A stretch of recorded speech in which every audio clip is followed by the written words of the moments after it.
Welcome to the Dance Centre podcast. I am your host, Claire French, and I'm joining you from the traditional unceded territories of the Musqueam, Squamish and Tsleil-Waututh peoples, also known as Vancouver, Canada. I'll be talking to dancers, choreographers and other members of the dance world here on the West Coast to find out more about their creative work and practices and to discuss what it means to us to be dance professionals today. Thanks for joining us. Ralph Escamillan is an award-winning queer Canadian Filipinx performance artist, teacher and community leader based on the unceded territories of the Squamish, Musqueam and Tsleil-Waututh nations. Starting at age 14, Ralph trained first in breakdancing, then explored a multitude of other street dance styles such as hip-hop, popping, house, whacking and locking. His passion for dance expanded to include training in Vogue, ballroom, ballet, modern, jazz, and he was a graduate of the contemporary training program Modus Operandi in 2015. Ralph has worked and toured with Vancouver companies, Company 605, Company Erasga Dance, Kinesis Dance Soma Teatro, Out in a Space Theatre, Winway Dance, Maskell Dance, and apprenticed with Kid Pivot in 2014. He was a guest dancer with Ballet BC in 2020. In the commercial industry, he's worked with choreographers including AJ Ackerman, Luther Brown, Kenny Ortega, Tucker Barkley and Mandy Moore, as well as artists Victoria Duffield and Zendaya Coleman, and was a guest dancer for Janet Jackson's Unbreakable tour in 2015. With his company, Fake Not, he creates work that strives to understand the complexities of identity using sound, costume, technology and the body. Ralph's most recent work, Pina, premiered in Vancouver in 2023 as a co-presentation with SFU Woodward's cultural programs and the Dance Centre. Under the ballroom alias Posh, Gvasalia, Basquiat, he has been in the ballroom scene since 2014, founding his own Kiki house of Gvasalia in Vancouver, and now legend in Kiki scene after his deeming in 2024. And he's the Canadian mother of the mainstream house of Basquiat since 2024. The founder and artistic director of the non-profit organisation Van Vogue Jam, Ralph shares his passion for Vogue ballroom culture at his weekly Pay What You Can classes and Vogue balls, acting as a beacon for the queer dance culture in Western Canada. Ralph has been awarded the inaugural Miriam Adams Bursary Fund at the DCD Hall of Fame in October 2022 in Toronto, as well as the inaugural RBC Emerging Artist Award at the 2023 Grosvenor General Performance Arts Awards in Ottawa. I talk with Ralph about his upcoming accomplishments, My House, his collaborative project, which will be performed at the Dance Centre later this year as part of his associate artist role. As well, I'll be discussing his mentorship program, Co-Figure. Enjoy. Ralph Escamillan, so happy to talk to you again. And it's been a while, so we've got quite a bit to catch up on, I think. But today we'll be concentrating on, well, still a few things, not just one. It's never just one, is it? But your associate artist role at the Dance Centre, plus your premiere, I believe, of My House coming up in June, and a whole bunch of other things kind of surrounding that. So delighted to be speaking with you this morning. Let's start with a little bit about your journey towards My House and the premiere and the story behind it. I think it's a good place to start because it's where you're at right now. So I think that's going to be a really nice way for the listeners to catch up with your story. So My House, over to you. Yeah, My House is a new work I'm building through my company Fake Not. I've been really kind of circling back to my history, my background in ballroom culture and almost 10 years. I debuted in ballroom 2016 in New York, and then actually 2018, one of my first pieces with Fake Not was Hinky Punk, was kind of a preamble to My House. Is that the right term? Preamble? Yeah. Before? Yeah. Oh, precursor. Precursor, sure. Yeah. Yeah. It sounds a little bit more cinematic, doesn't it? Yeah. And I was really curious about ballroom, and I was really curious about the idea of iconography and how much ballroom plays with this kind of bringing up of someone on the floor in the competitive kind of structure of ballroom, and like the turmoil and the ins and outs and the multiple identities that you kind of are in at a ball. So that was the first piece of 2018, and I think after all that time now and all the experiences I've been making and building work through Fake Not, I was I wanted to come back to ballroom a bit with my house, really focusing on the familial bonds and the community that is really the anchor of what makes people in ballroom possible. Is it the right term? It makes us who we are. It really is like the scaffolding of with all because there's so much that happens at a ball and so much stress and I'd love to connect the two for myself, really, and being a bit selfish here. But so the first one, and you're solo on a podium in a whole. I mean, we can see it from your website with your whole outfit. You know, like it's fully stylized, and so to me that shows a different side of the ballroom world and community, and this multifacetedness you're talking about. It seems to me like with this. My house, there's a sense of belonging, which is both between the people and then the home, or feeling a sense of home, which feels like you're coming at it, you know, from a very different angle. And even aesthetically, would you say that you've found a different way of expressing it? Or have you found this to be the place that you are more comfortable in or more interested in? Or are you commenting on a shift in ballroom, do you think? Or is it all or none of them? Do you know what I mean? Because I feel like they're quite different, and I'd love for you to talk to that. Yeah, I think quite in a more literal standpoint, I think what I'm observing from like Hanky Punk to my house now is, yeah, Hanky was really much about the one person, whereas my house is becoming about how do I show the amount of people in the room, in the space, the people that make ballroom, not just the solo entity. So I think that it's really akin to more experience about being a leader and understanding that it's not just one person that makes it. It is the collective that makes ballroom possible. That being said, in Hinky Punk, it's ironic because I do have like we had like 4 stagehands like moving the thing, like there were a lot of people in it, but now I've really shifted from a 4x4 foot cube into a full stage work and proscenium, and also I think even how I'm structuring the work instead of the round where Hinky Punk was in the round, I'm playing into the proscenium now, and I think that the development of comfortability, whether it be because of ballroom and or because of the tools that I have under my belt now after almost like that's like 6 years. 6 years, yeah. Years of making now. I think I really feel I have also the respect, and I've earned the okay to explore more and share ballroom in this kind of context. So this leads to a bigger question that I think we'll come back to later, which is associated or is linked to your associate artist role with the Dance Centre and what you either anticipated, expected, or dreamt of for ballroom and inside these institutions. And I think there's a link there very closely with what you're developing. But could you explain a little bit more about you mentioned that you were initiated into ballroom maybe, or you learned about it first in New York. But could you help us, the uninitiated, like understand maybe a little bit through your journey, like how you found it, how you first trained, where it's taken you now, what you teach maybe? Because there'll be many listeners who, and some of them might be more senior than I, who know ballroom and the word ballroom in a completely different context. Like I trained in ballroom dancing, totally colonial, Western, waltz, time step, all of those things when I was a child and teenager. Ballroom, you are not talking about that. We know that. But could you help us understand what's inside ballroom? And then I think we have a really good sense of ballroom as a social kind of space.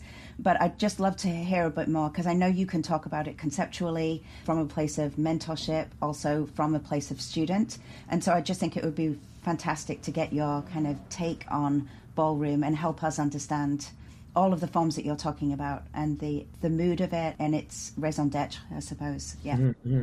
Thanks. I mean, I'll just go from the beginning. For me, I found ballroom through the dance form that is called voguing or vogue, or at a ball you call it performance, which is the style that is most popularized by, I want to say Willie Ninja first, and then a la Madonna via Jose and Louis Extravaganza, who were the 2 ballroom artists that were in the Blonde Ambition tour and in that video, Vogue. And when I was introduced to it, it was in a time where voguing was still kind of in like the dancing outside of ballroom world was still like navigating, I feel, like the nuances and the titling or the divides of stylistic forms of queer dancing, because there was whacking and there was Vogue, and people really like meshed them together because of its queerness, I think, that connected them. But they're so separate and been so connected in so many ways. Yeah. So I learned it through a mixture of like many different forms, but it wasn't really till I moved to Toronto in like 2011, 2012, after my first year of Modus, the contemporary training program I was part of. Because I was graduating high school, I want to go to the big city, which is Toronto. After Vancouver is Toronto. And I was seeing someone in the ballroom scene, and they brought me to a ball, and I was like, whoa, like, and this is very early time. This would have been maybe 2 years in of the TKBA, the Toronto Kiki Ballroom Alliance, which is their alliance structure. A lot of these things I'm saying, folks who are listening, you can research and learn online later. I could do a whole podcast about education. Yeah, exactly. But this is really just so that as we move forward about your work, that we have a sense, of the style of it, and also its history, because it's so rich. So this is the springboard from all of this, you know, like that. So I think that's great, and that really helps. I think that already helps. So keep going. And with that though, so being in the East Coast in our proximity to New York, I was able to like take a bus down to New York, 10-hour bus ride, whatever. And I was able to train with Archie and Caesar and Laomi, and I was able to see through other traveling, be able to go back to New York more and see the influence or the power of ballroom. And after a private class with Laomi Maldonado, the Wonder Woman of Vogue, now Laomi Gorgeous Gucci, East Coast mother, she put me under her wing, and I debuted with her new house at the time, which was a very big deal in 2016 at Latex Ball. And then after that, we had the okay from her to start building the ballroom community here in Vancouver. And I think this is also during a time where I was just graduating my contemporary dance program. My origins of dance started in breakdancing when I was 14, and went through the whole rigmarole of exploring all the different dance forms, found contemporary and ballet, and started working for a lot of like white contemporary dance companies. And I was feeling like I was missing like this community aspect that I found in breakdancing in my earlier part of my training. And I think ballroom helped fill that thing I was missing. And it was like bi and queer people of color. And so I was really gravitated towards it, and is what influenced me to pursue it more and be curious about it more, and figure out how do I keep doing it here. Yeah, I'll say that. Let's say that. Yeah, it's amazing. So we've got some kind of really nice terms there, and kind of succession, and I love the fact that it's kind of, there's an element of kind of not necessarily seeking permission, but honoring the people that you've learned from. So there's this mentorship that goes, which you are continuing with your mentorship for others, which we'll get to as well. So another thing I'd love to bring up is just that your online talks that you're doing alongside the premiere of your work is where you can go into much more detail for the ballroom community and have people speak to each other. There are terms in there, and you've already mentioned mother and prince, princess, like all of the terms that you use there. Could you just, as a family, like there's also a clear sense there. Could you give us just a tiny bit of context in that, like a couple of lines about what that means, and where are you situated currently in that whole landscape and family sense? Yeah. Well, like the house ballroom structure was really, the foundation of it really comes from like the drag like competitive scene as well. So ballroom historically comes from a large tradition of drag pageantry and it became its own thing once Black and brown drag artists wanted to have their own spaces. And so the house, or the chosen family, I think, format comes from there. But more specifically in ballroom, these houses that were formed were actual physical homes. So people would, because, it was like the 70s, the 80s, like people would like need to like run away from home because they weren't being accepted for being XYZ. So these parental figures, mother, fathers, literally housed like these queer trans youth, in their home. So it was very much a physical thing. Yeah. And where it is now, and like, so within that, of course, when you have a home, you can't just have it like random. Like there are rules, there are structures that are in place similar to being part of any family. Like take off your shoes here, put your dishes away, all these little things. And that structure continues on, and it's more of not imaginary. What's the term? It's a more of a social relationship, built instead of like a physical house.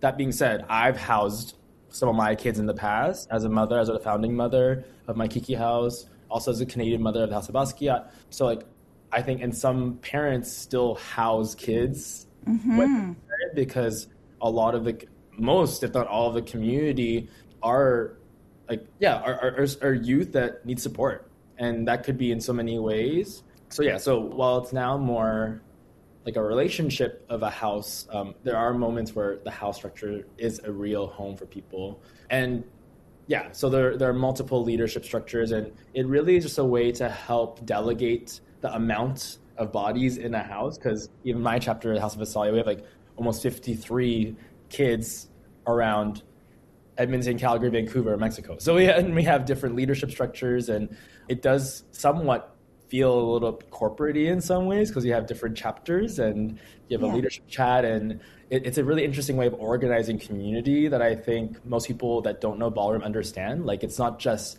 happenstance. We just, just happens. It's like there's a lot of organizing to collectively connect all these people together in the background. And nurturing, right? So it's a structure for nurture and cultivating and watching out for each other and ensuring that there's that remains a positive support for challenges that people might be going through, which is kind of which is you kind of have to systemize that in a way to be able to. You could see it as surveillance or watching over each other, but that it's essentially what's happening, right?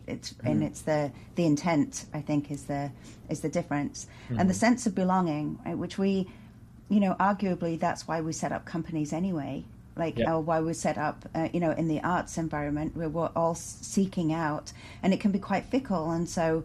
We get very close with the people we're currently working with, and then we move to a new project, and then suddenly we're now really friendly and intimate with all of those people we're working with in the studio.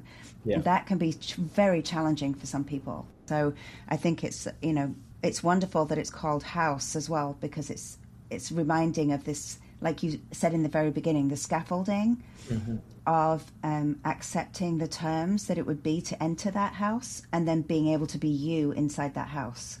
I think is like such a gift, a gift. It's such an amazing model. So we've got some of the connectors there, and also a little bit of your journey from your training all the way through to being, as you said, a founding mother. This is a House of Kiki? Is that correct? So House of Gvasalia. So in ballroom, there are two kind of house structures, right? So we have the Kiki scene, which is really geared towards more queer youth, and we have the mainstream scene, which is like the professional scene. Okay. Yeah, Kiki. founding mother, House of Gvasalia, which is in the Kiki scene, and then in the Canadian mainstream scene, I'm the Canadian mother of the House of Basquiat. Oh, amazing! Yeah, wonderful. And I know we've kind of talked about this a little bit before, but I just feel like where you're at with the work and how you've opened this up and exploring the whole thing. I think us understanding that is also us understanding your connection and you as part of the lineage. So I think that's a kind of really helpful at this point. So that's also part of your associate artist role at the Dance Centre. Could you talk a little bit about this opportunity, to be an associate artist has meant, and also what you've done with it? There are other things you do, and lots of other projects that you're doing. And I wonder if you could just talk a little bit about what it means to you to have this associate artist, what some of your plans are with it as you continue, and how this My House fits into that. I know you have a mentorship program as well, and I'd love to talk about that because that's part of under the associate artist umbrella a little bit, or in residence at the Dance Centre. So can we talk about all of those things? Yeah. I mean, when I was proposed the associate artist role, I mean, I was quite honored to also share at the same time with Justine Chambers, and knowing that the Dance Centre has implemented versions of this in the past, having this 3-year version of it, I think, is really exciting. It, I think, also shows a form of accountability that we're really going to support these two artists in these 3 years. And I remember in my conversation with Raquel and Mirna, I think I really wanted to emphasize my want of being in the building more physically. So having the opportunity of having the office space that I have, and also occupying the space through ballroom. So having the balls that we do and produced there the last 2-3 years, and really showing that there is a home for us here, for ballroom and for artists like me, queer artists of color, a la the 519 in Toronto, or there's also like some other important queer community spaces around North America where ballroom occupies. That's also in proximity to the Gay Street, the Davie Street, the Church Street, Greenwich, And I thought it was a really quite an emblematic place to be occupying in that context. So that was a big thing. That it was very much go, yes, do it. And then with that, I also was thinking about more spaces for artists, queer artists of color specifically, because I felt there was a missing for that by and for. I think there's been a lot of allyship of a lot of white folks that have been supporting queer artists of color, but I think having it by and for really changes the relationship and also the trust that is built there, and like that, that bridge you have, there's less of a gap, in connecting. Absolutely. And that access point. So we started open spaces, I believe it was 23, 24, 25. So it was just like an open 7th floor space that we had. That was like the old LABC office. And I was like, it's empty, let's do something with it. So we started opening it up for folks to sign up, using it for sewing, meetings, workshopping. Like, it's a small office, but it was enough to at least get some people in the room, and also again building that trust with the Cutie BIPOC community.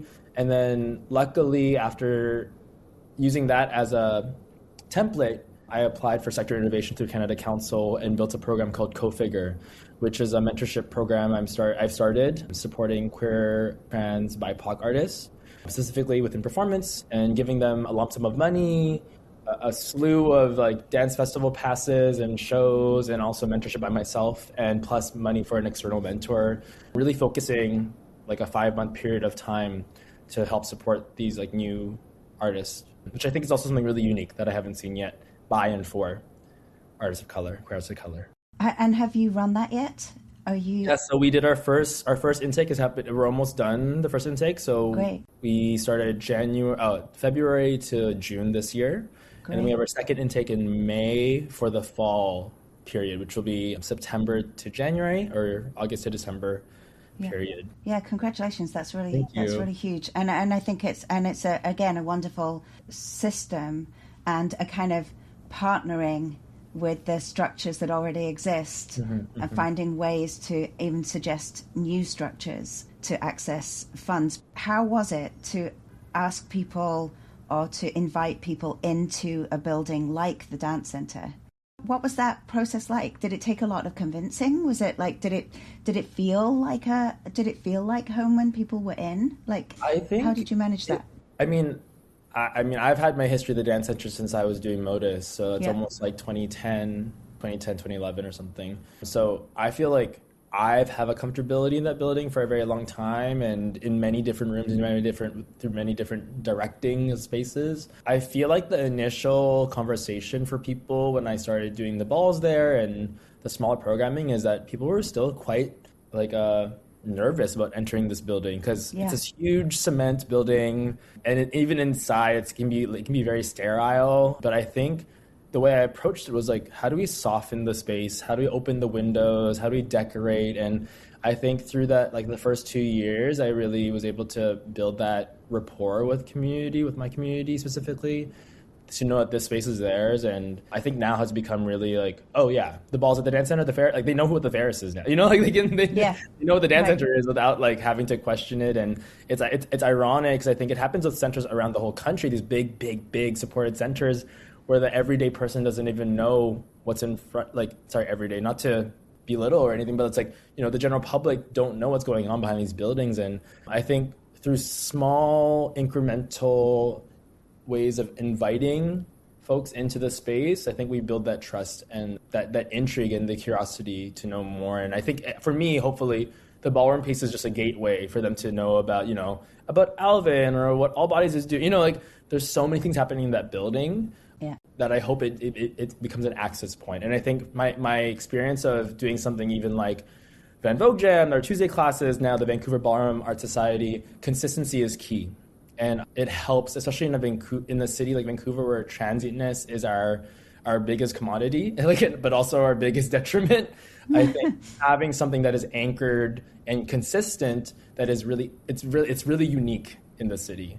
And it allows for people to actually slowly, gradually adjust and understand more. And it takes time. It takes a lot of commitment and a lot of resourcing to do. But I think with the right amount of time and care, I think it's worth it, truly. Yeah, because I think one of the things that the cities that I love the most in the world are the ones where I feel like there's integration, diversity and integration. And it's not tokenized, it's not ghettoized, there are not, like, it's not zoned in a way that makes one feel uninvited. It's more that you are immersed in this, like, diversity of thinking, of practice, and there's an acceptance of, also an acceptance of not knowing what it might be that you are kind of walking into and out of, So I think that to me is like key anywhere. That's my dream world is that. My dream day is that. So yeah, I think that's wonderful. Two things. Yes. Around the balls, particularly, you've done a few at the Dance Center. You've talked positively about it. Is it doing what you hoped? Like, having the balls there, is that helping? Do you miss something about it being in a different kind of environment? Are you still doing them in other environments? And then is the Van Vogue Jam, I believe it used to be called, and its change of name reflected in the changes or the things that you've brought about? Is that partly why you've changed the name? And could you talk a little bit about that? So yeah, you've mentioned you've done 2 or 3 balls, I think, at the Dance Center, but I think maybe it's more than that. More, definitely. Quite a few more. So my particular question, I think, and what's framing that behind is the Faris. I have a feeling that in certain balls, like the space itself is like you walk into that ball and you feel like you're in a home that is the ball, like there's a context for it, there's a neighborhood for it, there's all of these things already there. I feel like maybe that's what you're trying to build here as well, and maybe successfully doing. Then there's the creating the ball once you're inside the room, and having people kind of have that nuance kind of affect and change how people are in that particular room. And I wonder if the Faris was first that, or if what's your relationship with the actual space of the Faris for you personally, knowing it so well and knowing the community so well? What has that been like? Yeah, I mean, I tell this to everyone, especially people that are interested in producing balls, or a new community or whatever that wants to start building ballroom. There is no ball without ballroom and its community. Like, you need to have community in order to be a ball. The talent and the performance is the community. So we've had, I think, in an earlier time, I think it would have been harder to bring in ballroom into the dance center, but because we're coming in at it by that point, it's almost 6 years of ballroom, maybe 7 years of ballroom. We've already established like the rule systems, that people know what's going on. There's less and less random people like that are just jumping in because they think it's a fun party. And I think there's this interesting perception that ballroom is only in the clubs and stuff. And Kiki's seen balls like for the youth or like in gymnasiums, full light on, or outside in a park, in the parking lot. A ball can happen anywhere. So the space is really irrelevant, actually. It's the people. It's really the people that make the ball, and specifically ballroom people, because of the nuances, because of the amount of information in every category and like the rule systems and all these things. People, like everyone needs to know what's going on in order for a ball to make sense. And so I never had any issue transitioning the Faris into a space, because in physical note, what we need is a mic, DJ gear, tables, chairs, period. It could be, and even that, you don't even need really like a table and a chair. It could be just like freestanding, we have a space, but you can imagine like connected to a flamenco or something, like the cante, the guitarist, that builds the space. Yeah. And the people become the architecture around it.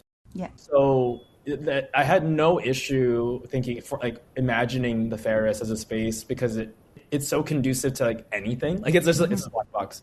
So I use it as a black box. And with that, I think also because actually this coming year we're doing the Kiki Ballroom Awards, at the Dance Center now, and we'll be moving forward with that, especially for the following year in 2027 will be our 10 years of ballroom in Canada, in Vancouver, Yeah. which is like huge. I think building that rapport with the Dance Center and with community, I think just makes the most sense to keeping it in that building. Yeah. So the building itself. So what I'm hearing, and you already said it earlier, but I'm just kind of iterating really. But while this could happen anywhere because it's the people, then the reasoning for it to be in the dance center, like it. I mean, you don't even need to. It's not about justifying it. Yeah. It's about saying it can belong anywhere, but the people belong. Have a connection to the dance center because the balls are dance, and you're also celebrating dance and celebrating people who are dancing. Mm-hmm. And the connection to the building is about it being an invitation. It's invitational to a community that may otherwise feel intimidated by the building itself. Yeah. So while they don't need the building, essentially, to do, because the people don't need it, the fact that they can feel welcomed there and can be who they are in that building is tantamount to, also to the building, right? to the membership, to the whole reason why the building exists and why it's so important that it exists is it feels like a home for anybody who has dance in their lives or is interested in dance in their lives. Don't have to dance. And then for me, just to add to that as well, I think the history of the Dance Center, yes, was made for dancing, but I think we have to be realistic and like really read as to what this building has become. And for me, it's become like a form of a community center. Yeah. And I feel like there's maybe a lot of, and I'm sure people might not want me to say that and stuff, but it is to me a community center. It's where people gather, not just dance, they like hang out. There's events there. People like do karaoke, they dress up, they do costumes, they do photo shoots. Like it's so many things than just dance. Yeah. And I think we have to understand how much of a community anchor the Dance Center is, not just for all the dance communities, but for every other cultural way of being in the city, truly. Yeah, I agree. And I think what I've felt, and I've been in the building since 2001, since it opened. And so I've really, like you, seen the kind of it develop and it become something and become what the people need it to be. Mm-hmm. But also it's this whole idea of integration. And that I think is one thing that when you're in a city, it's not like Wuppertal, in the middle of a forest where a company is based as a retreat kind of sense. Yeah. It's literally putting itself at the heart of a city. Mm-hmm. And so its success is dependent on how well it is integrated into the heart of the city or becomes part of the heartbeats of a city, which I think is what, you and I both agree on, and the ways in which it's used, and that has to involve money and economy, and all of these different ways of inviting different people in or sharing what is happening in there, what potentially could happen in there, which is what you've done as well to kind of really open the doors. Yeah. And just to add to that, I just want to say, I grew up in Vancouver. I moved to Vancouver age 5. Yeah. So I really effing know this city. Yeah. I want to say I really know this city. I'm a very Vancouver kid. I'm a kid. Yeah. I went to school, King George Secondary, Lord Roberts. I grew up in Chinatown. Moved to Burnaby, kept moving farther away as you get older and mom's trying to find a new place. Yeah. But I grew up in the city. So I really have such a passion for Vancouver. I'm a diehard Vancouver person. I love the rain. It's the best when it's the sun. We have the 5 days of sun a year. Yeah. The one snowstorm every 10 years. I feel like having that experience of understanding how this city moves has also helped inform how I want to work and see the Dance Center and its importance as well. So I want to add that because I think that's really important because I think not a lot of people stay in the city. From Vancouver, they usually move out. But I'm very much a diehard and a believer that there's so much amazing, because I've seen so much amazing talent and communities in this city, but they're also separated. So that's where I'm hoping the Dance Center, and I think the Dance Center is a place where everyone can come together. The other thing that I find as well in Vancouver is that everybody is initiating and wanting to lead something. And in that position of leading, there is an isolation. There is a sense of creating something that, however much you want to integrate, there is this obsession with leading, an obsession with leadership, or being seen to be a leader of something, which happens, I think, in smaller cities. And so I think there is a little bit of a disjunct there between those things I noticed. But again, like you say, the transience of that is it's also a state in which people need to be in order for something to actually materialize. And if it can become not diluted but can become part of the waves, part of the breath, which is everybody's goal, right, then that eases. But I think there is sometimes, that's the challenge I find a little bit with the scale and scope of the city in that way. But it also makes it possible for people to lead things that in other places is really kind of not as easy. So I just want to reference that we did mention that the name has changed of the organization. So could you just remind us of the name change? And then we'll move into co-figure, maybe a little bit of design, and then back to my house, just as a medal. Yeah, so Van Vogue Jam was a nonprofit that I started, official nonprofit 2020, but I started as an initiative in 2017 to help start educating and bringing ballroom to the city. This year, 2026, we went on a rebrand that was really reflective of the shift of the needs of the community, not just being just about education, but also supporting new leadership and also new initiatives that are being brought up, like the Black Ballroom Collective, Blackout, who just did their first Black History Month ball at Push Festival, major. Yeah. And also Vancouver Kiki Ballroom Alliance, who's kind of, it's like the council or the community like group that helps delegate and dictate how the Kiki scene kind of works, and is in charge of some of the programming, our Tuesday programming now. So I thought we started with voguing because that's the style form that I knew, but I think to really umbrella it more, expanding it to the Vancouver Ballroom Art Society, I feel made more sense, and centering ballroom.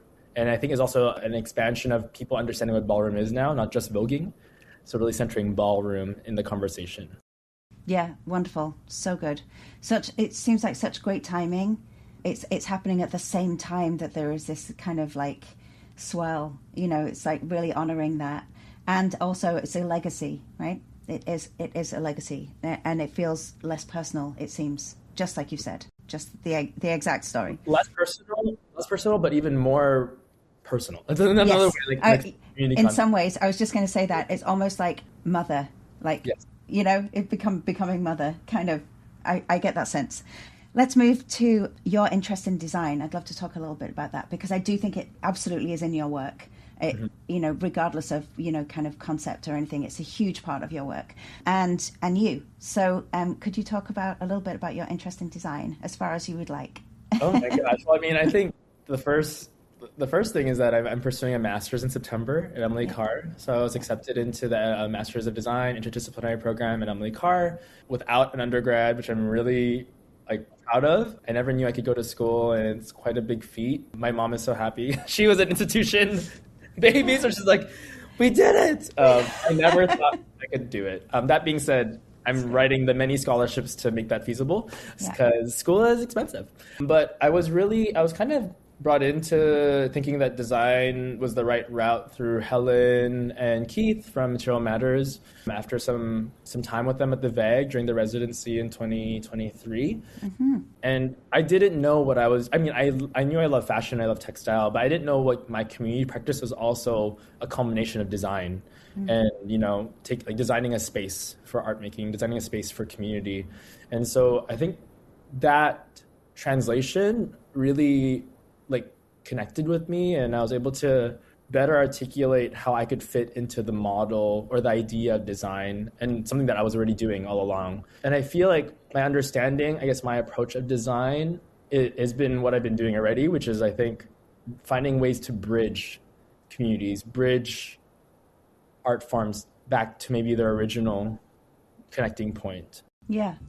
And specifically for me, during my period of my master's, I'm really curious about bringing in textile and clothing, my performance practice, and also the community practice, which I think all is anchored around my curiosity of my Philippine textiles, and specifically cultural Philippine textiles from my part of the Philippines, that have this ecology, this community. You have to build for the fiber to be made. You need to grow it, and then someone collects it, and then they wash it, and then they weave it, and someone has to like wear it, and then it's performed, and then so this like holistic like lifespan, all anchored in a textile through the body, whether it be dance or the idea of manufacturing or collecting, I think is how I'm kind of envisioning my design practice in the future.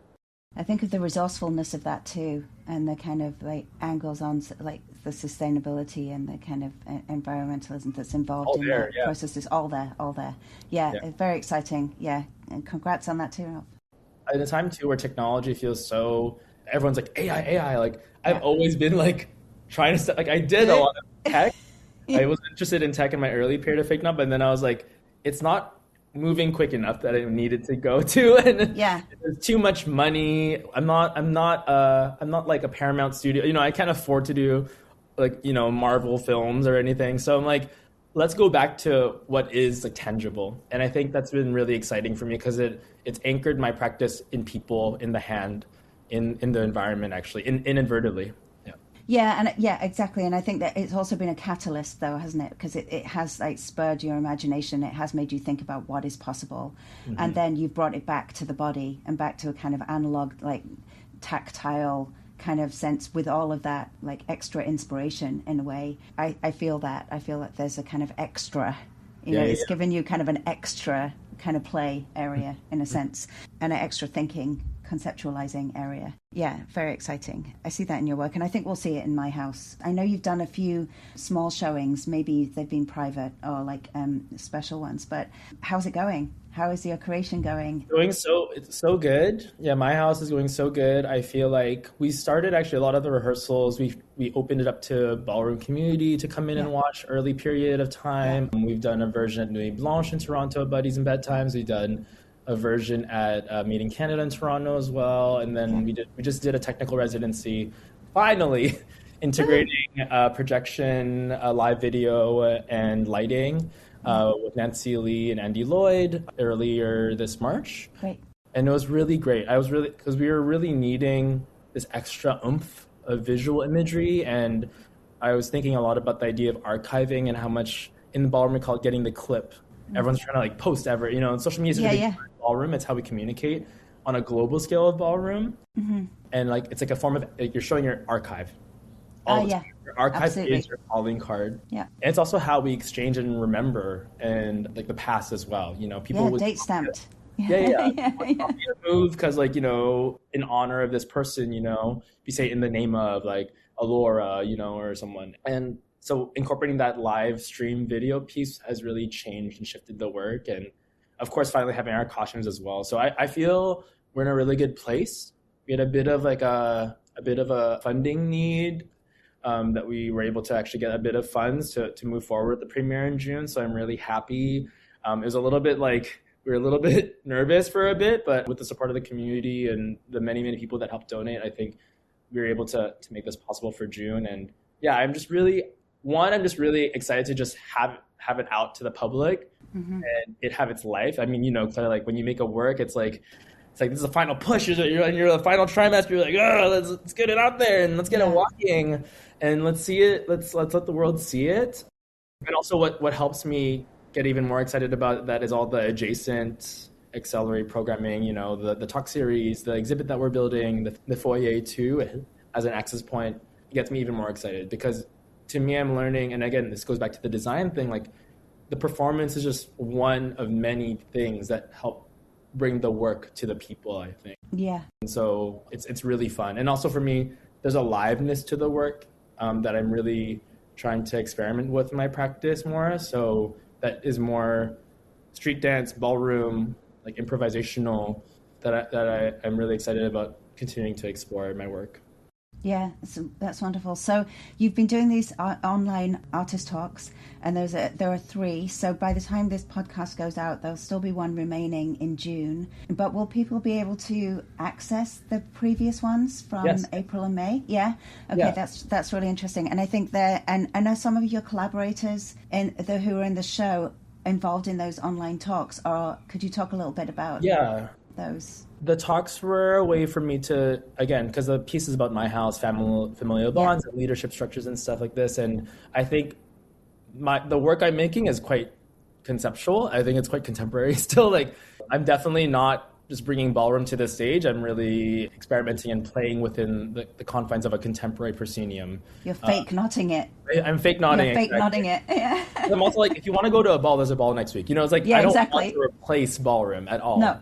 I think that's a thing that I've noticed in past iterations of seeing ballroom on a stage, and I think I don't want that. That's not my interest. No, and you're presenting balls anyway. Yeah, I'm already producing it. Yeah. So the talks are a way for people to get more information about what does it mean to be a parent? What does it mean to be a prince and princess? What does it mean to be a godparent in this ballroom structure? And yeah, actually all of them are not in the work. Most of them. Twisted did commentate for it in Toronto, but it was really important for me to show a breadth of the Canadian ballroom scene. Yeah. So we have artists from all over Canada, from Ottawa, Montreal, Toronto, Vancouver, all coming together, again, bringing that bridge or that connecting point to talk about something that we all know about and sharing it with the public.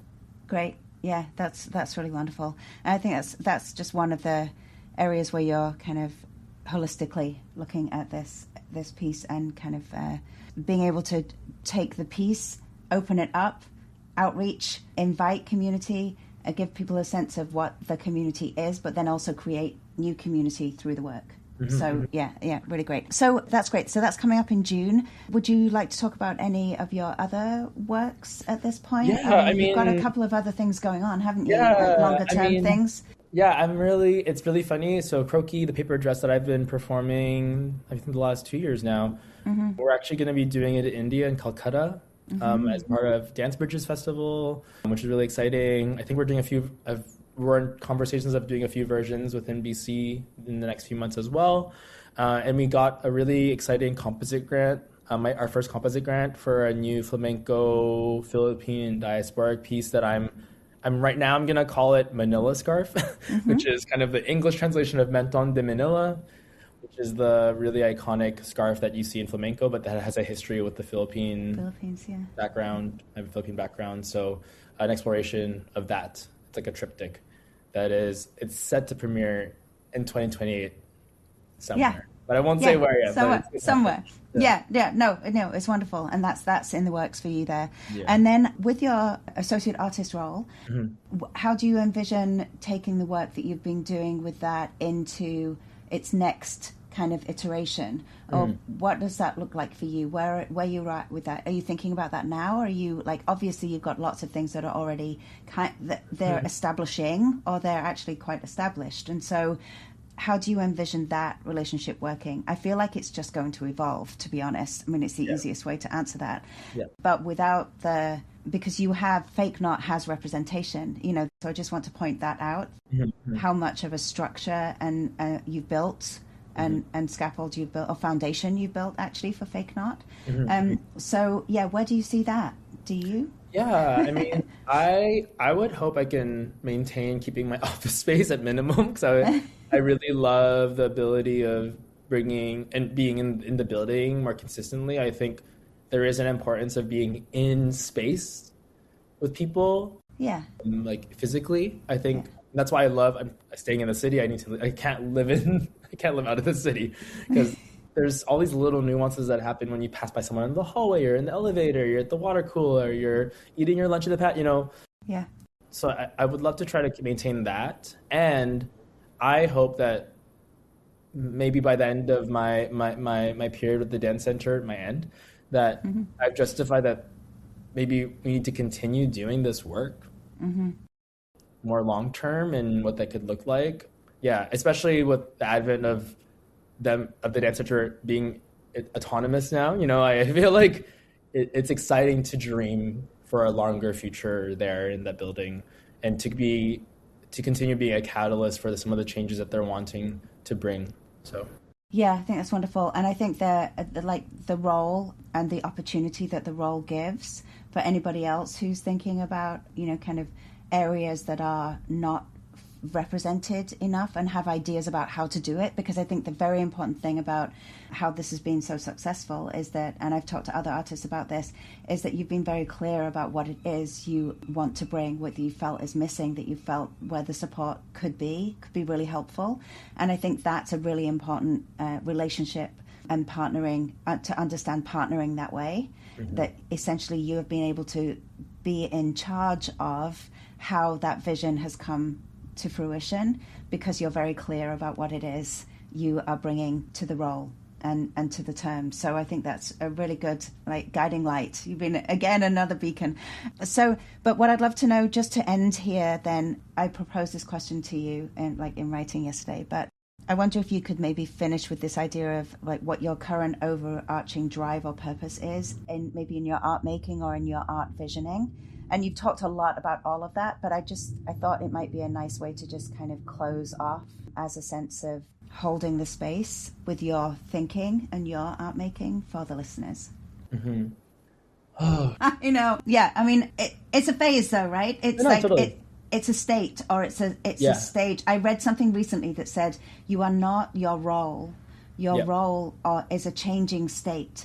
So I go in and out as currently I'm a podcast host. I'm also a choreographer. I'm a lecturer currently. I'm a scholar sometimes. I'm a performer again sometimes. All of these things. And to recognize those as changing states is actually really helpful for me, because that is not my identity fully, but all aspects of those are things I value about being an artist or being somebody who is able to and understands what it is to make art in the world. That's it. That's all I need. Right now, that's all I need. For me, where I'm at right now, with all the fluctuation of transitioning and pursuing this crazy 2-year thing, masters, and the shifting of the organization of Vancouver Ballroom Arts, I'm thinking a lot. I've been always, but even more so now, I'm wanting to ensure all the steps that I'm making are creating more opportunities for new leaders, specifically leaders of color, to take up the spaces that I've taken up. Not necessarily to fill in my shoes, but to offer another shoe for them to occupy in my wants to also think more about myself and take care of my own being, my own artistry as well. So I'm really in this transitional period of wanting to be really selfish, but also being selflessness at the same time. And what does that mean? And what are the parallels of that? So it's not even about creating, really. It's about a different kind of creating and supporting, but in order to create for myself more. I don't know if that's very articulate or not. Yeah, okay. Well, that's wonderful, Ralph. Thank you so much for joining me this morning. Always so great to talk to you. And thanks for all of it. And good luck with I should say toi toi toi or med for the show and all. And congrats on all the wonderful things you're doing. And I'm sure we'll talk again soon. Yes, soon. Thank you. Thanks, everyone. Bye. Thank you so much for listening. We would love for you to subscribe, rate, and review wherever you get your podcasts, as this will help other listeners find us and help us to grow our dance audience. We'll be back next month. In the meantime, you can follow us on Facebook at The Dance Centre, Twitter at Dance Centre, and Instagram at The Dance Centre BC. And if you'd like to support our work, please consider making a donation. Just go to our website at thedancecentre.ca, where you'll find extensive information about our upcoming programs and events. The music for the Dance Centre podcast was composed by James B. Maxwell. Always a pleasure to connect with you through dance. Until next time.